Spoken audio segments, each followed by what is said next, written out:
कैसे हैं सब लोग? ठीक ठाक? नाश्ता वगैरह हुआ नहीं हुआ? हो गया है सबका? अल्हम्दुलिल्लाह। आज हम बात करेंगे वर्किंग एट हाइट, यानी कि जब हम हाइट पे काम करते हैं तो उससे हमें क्या सेफ्टी मेजर्स फॉलो करना है और उससे क्या हैजर्ड्स है, उसके बारे में हम आज जानेंगे। तो सबसे पहले तो ये जान लें कि जब कभी भी हम हाइट पे काम करने के लिए जाते हैं तो उसका एक प्रोसीजर होता है, जो कि उसका एक स्टैंडर्ड होता है। स्टैंडर्ड क्या है? अभी जो हमारा स्टैंडर्ड यहाँ का है 1.6, यानी कि 160 मीटर के ऊपर अगर आप जाएंगे तो वहां पे आपको वो वर्किंग एट हाइट पे काम करना पड़ेगा। तो जब हम 1.6 के ऊपर जाते हैं तो हमें फुल बॉडी हार्नेस की जरूरत पड़ती है, यानी कोई भी इसके फोल्डिंग्स पे जब हम काम करने के लिए जाएंगे, अगर वो 1.6 के ऊपर है तो वो वर्किंग एट हाइट के अंदर आता है। अगर वो वर्किंग एट हाइट के अंदर आता है तो उसका प्रोसीजर क्या है कि आपको वहां पे फुल बॉडी हार्नेस लाजिम चाहिए। अगर आपके पास फुल बॉडी हार्नेस नहीं है तो उस पे आप जाके काम नहीं कर सकता है। तो सबसे पहला जो कॉमन हैजर्ड्स होता है वर्किंग एट हाइट का, वो जो कि खतरा होता है, वो क्या होता है कि फॉल ऑफ पर्सन, ठीक है, आदमी का गिरना। उसके बाद फॉल ऑफ मटेरियल, यानी कि जो मटेरियल आप उधर रखे हैं वो भी गिर सकता है। उसके बाद होता है स्लिप हैजर्ड्स और ट्रिप हैजर्ड्स। स्लिप और ट्रिप्स क्या होता है कि कोई भी मटेरियल आप वहां पे रखे हुए हैं और आपका उधर पैर आ जाता है उसके नीचे और आप स्लिप कर जाते हैं और आपने बेल्ट भी नहीं लगाया हुआ है तो आप सीधा क्या होंगे? नीचे आएंगे, ठीक है। और चौथा जो होता है वो होता है कोलैप्स ऑफ स्कैफोल्डिंग, ठीक है। स्कैफोल्डिंग, ये चार जो मेन हैजर्ड्स होते हैं आपके वर्किंग एट हाइट के अंदर आते हैं। जब कभी भी आप एक स्कैफोल्डिंग्स पे काम करते हो तो ये सारे हैजर्ड्स आपको वहां पे देखने को मिल जाएंगे। तो पहला मैंने बताया आपको कि जब हम वर्किंग एट हाइट पे जाएंगे तो किसी भी स्कैफोल्डिंग में जाने से पहले हमें उस स्कैफोल्डिंग को आइडेंटिफाई करना होता है कि जिस स्कैफोल्डिंग्स पे हम जा रहे हैं काम करने के लिए वो स्कैफोल्डिंग सेफ है या अनसेफ है। अब उसे हम कैसे आइडेंटिफाई करेंगे कि वो स्कैफोल्डिंग सेफ है या अनसेफ है जहां पे हम हाइट का काम करने के लिए जा रहे हैं? तो यहाँ पे स्कैफोल्डिंग को आइडेंटिफाई करने के लिए स्टैंडर्ड है 3 टैग्स, यानी कि 3 तरह का टैग होता है, 3 कलर होता है उसमें। जो पहला कलर का टैग होता है वो होता है रेड। अगर रेड टैग स्कैफोल्डिंग्स में लगा होता है तो यानी कि वो स्कैफोल्डिंग काम करने के लिए लायक नहीं है, उसमें हम काम नहीं कर सकते हैं। अगर हम उसमें जाते हैं तो वो हमारी गलती है, ठीक है। तो रेड टैग अगर किसी भी स्कैफोल्डिंग्स में लगा हुआ है तो हमें उसके नजदीक भी नहीं जाना है, ठीक है। और दूसरा होता है येलो टैग।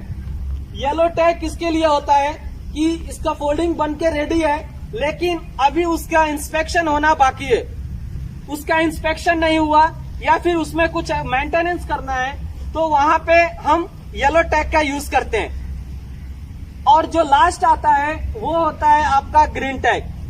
कोई भी स्कैफोल्डिंग में अगर ग्रीन टैग है तो यानी हम उससे आइडेंटिफाई कर लिए हैं कि वो स्कैफोल्डिंग सेफ है, उसमें हम काम कर सकते हैं। और ग्रीन टैग जब भी लगता है तो ये सारी चीजें देख के लगाया जाता है कि जो भी स्कैफोल्डिंग बनाया हुआ है वो स्कैफोल्डिंग आपका सेफ है, उसमें कोई भी डिफेक्ट नहीं है, उसमें जाके आसानी से हम काम कर सकते हैं। इसलिए हम वहां पे ग्रीन टैग का यूज करते हैं। तो वो काम होता है हमारा स्कैफोल्डिंग इंस्पेक्टर का, जो कि स्कैफोल्डिंग्स को इंस्पेक्ट करके उसके बाद टैग प्रोवाइड करता है, ठीक है। तो ये टैग सिस्टम है जिससे हम ये आइडेंटिफाई कर सकते हैं, ये जांच सकते हैं कि जिस स्कैफोल्डिंग्स पे, जिस साइट्स पे हम काम करने के लिए जा रहे हैं वो स्कैफोल्डिंग हमारे काम करने के लिए सेफ है या नहीं है। तो सबको समझ में आया? अभी 3 टैग है जिससे हम ये आइडेंटिफाई कर लेंगे कि वो स्कैफोल्डिंग सही है, ठीक है।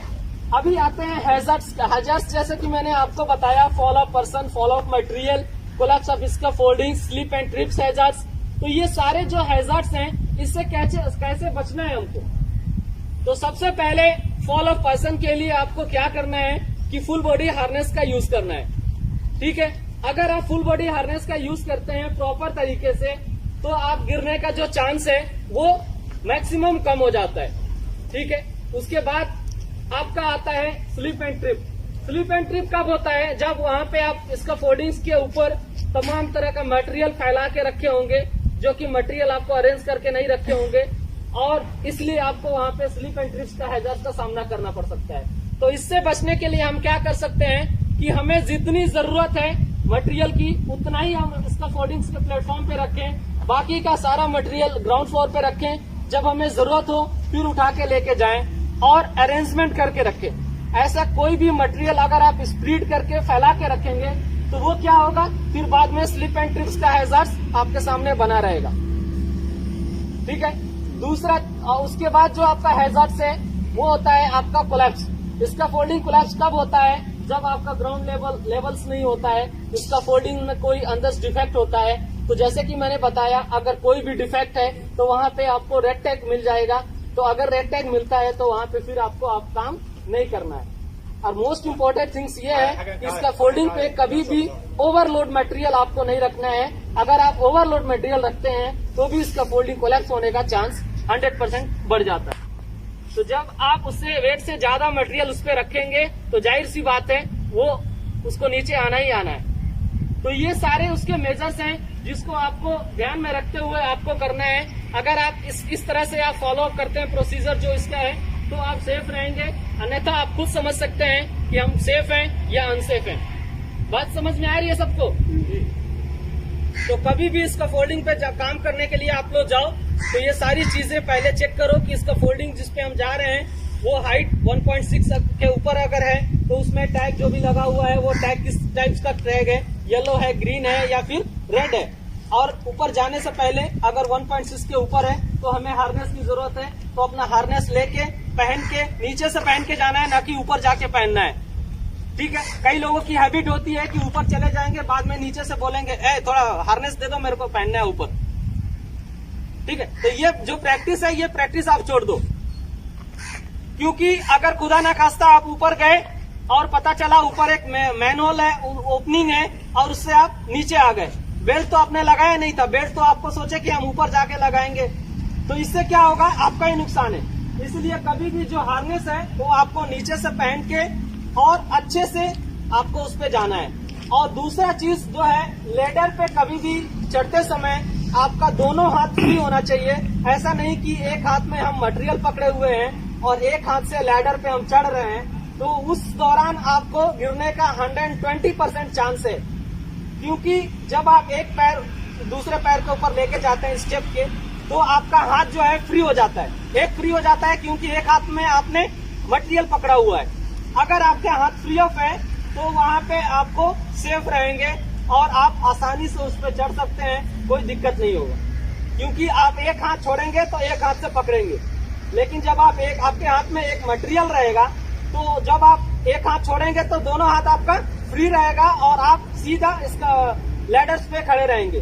तो इनकेस अगर थोड़ा भी आपका पैर स्लिप होता है तो सीधा आप कहाँ आएंगे, नीचे। तो इसका फोल्डिंग पे लैडर पे चढ़ते समय कभी भी ध्यान रखें कि हाथ में कोई भी मटेरियल ना हो। जो भी मटेरियल लिफ्टिंग करना है उसका प्रोसीजर है, उस प्रोसीजर के अनुसार आप उसको लिफ्टिंग करें, या फिर आप उसको रस्सी से बांध के फिर ऊपर ले लें। ठीक है, लेकिन हाथ में लेके उसको सीढ़ी पे लैडर पे नहीं चढ़ना। बात समझ में आई सबको?